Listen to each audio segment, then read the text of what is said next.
Hi అందరికీ అడ్వాన్స్గా happy Sankranti. మేమైతే ఈ సంక్రాంతికి అత్తయ్య వాళ్ళ ఊరు వచ్చేసాము.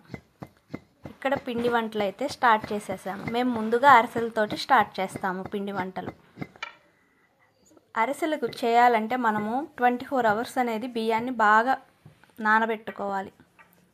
ఇలా నానబెట్టుకున్న బియ్యాన్ని బాగా తంచుకొని ఇట్లా జల్లించుకొని పిండి చేసుకుంటే మనకి అరిసెలు అనేవి చాలా మెత్తగా వస్తాయి. ఇక్కడ మేము 2 కేజీలు బియ్యం తీసుకున్నాము. 2 కేజీల బియ్యానికి 2 కేజీలు బెల్లం అయితే పడుతుంది.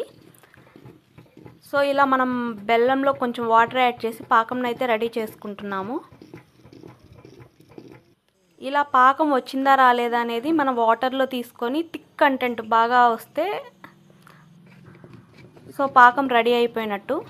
అలా అయినప్పుడు మనం దాన్ని దించుకొని కొద్దిగా పిండి వేసుకుంటూ కలుపుకోవాలి.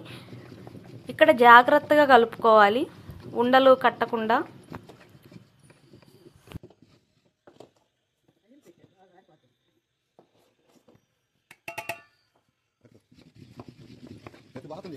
ఇలా మనం పిండి కొంచెం యాడ్ చేసుకుంటూ బాగా కలుపుకోవాలి. ఎంత బాగా కలిపితే మనకి అరిసె అనేది అలా పొంగుతుంది.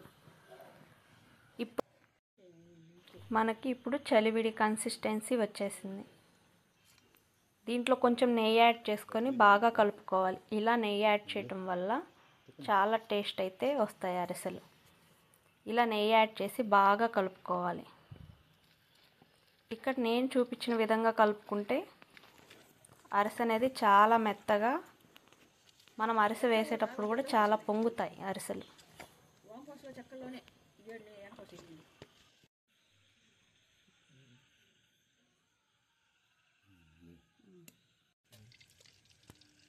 ఇక్కడ నేను క్యాస్ట్ ఐరన్ బాండీ తీసుకొని నెయ్యి వేసుకొని హీట్ చేసుకుంటున్నాను. నేను ఇక్కడ నేతి అరిసెలు చేస్తున్నాను.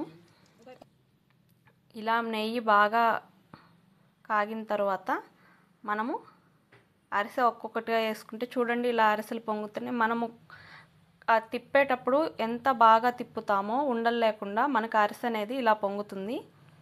సో మీరు గుర్తుపెట్టుకోవాల్సింది ఇలా అరిసె ఒక్కొక్కటిగా వేసుకుంటూ అటు ఇటు తిప్పుకుంటూ మాడిపోకుండా తీసుకోవాలి. ఇలా మనం నేతిలో అరిసెలు చేసుకోవటం వల్ల చాలా టేస్ట్గా ఉంటాయి. ఇలా మేము చేసిన పద్ధతిలో మీరు అరిసెలు ట్రై చేసి చూడండి. చాలా అంటే చాలా టేస్ట్గా వస్తాయి. నేతి అరిసెలు తయారీ చేసే విధానం చూసారు కదండి. ఇంకా మరివెన్నో పిండి వంటకాలతో మేము ముందుంటాం. So don't forget to please like, share, subscribe to the Swara dailies.